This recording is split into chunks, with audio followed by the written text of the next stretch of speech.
So an individual who worked for less than the campaign for 5 months for the president's 2-year-long campaign, who worked with a Russian entity a decade ago, is the subject of rampant media speculation all day long, even though the Clintons had much more expensive and extensive ties. Well, as Secretary of State, Hillary was crafting a policy she said was designed to, quote, strengthen Russia. And to be clear, the president has no personal financial dealings with Russia. His ties are limited to hosting a contest in Russia once and selling a Palm Beach home to a businessman in 2005. That's it. And former members of the media trying to conflate Paul's role and activities with Monday's hearing, I have another reminder. Numerous individuals, including former Obama Director of National Intelligence James Clapper and acting CIA Director Mike Morell, and members of the Intelligence Committee from both parties who have been briefed, have said across the board that they have seen zero evidence of any collusion between the Trump campaign and Russian officials. And that's not going to be changed by a former business dealings of a campaign staffer from a decade ago. In total, he was involved in the campaign for a total of just under 5 months. No, I don't think the president was not aware of Paul's clients from last decade. But no. Is that a problem? Like now that all this is coming out, and No, but what is coming up? What else don't we know? I mean, where he went to school, what grades he got, who he played with in the sandbox. We didn't know I mean, that Michael Flynn was okay. Thanks, Peter.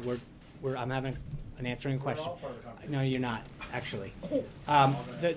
The answer to your question is, I think to talk about someone having a client from 10 years ago that had a consulting company with clients from around the world.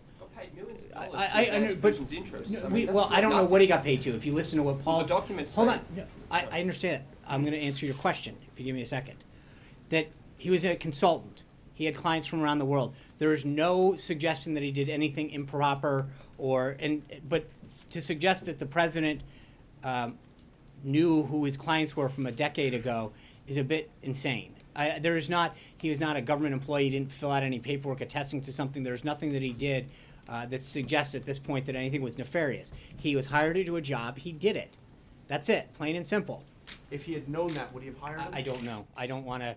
Paul was hired, as I said, to count delegates. That's why he was brought in, as he had been for George W. Bush, Gerald Ford, Bob Dole. He did his job. That's what he's there for. And to run the campaign. He was chairman No, of the no. campaign. After what, May 19th or something.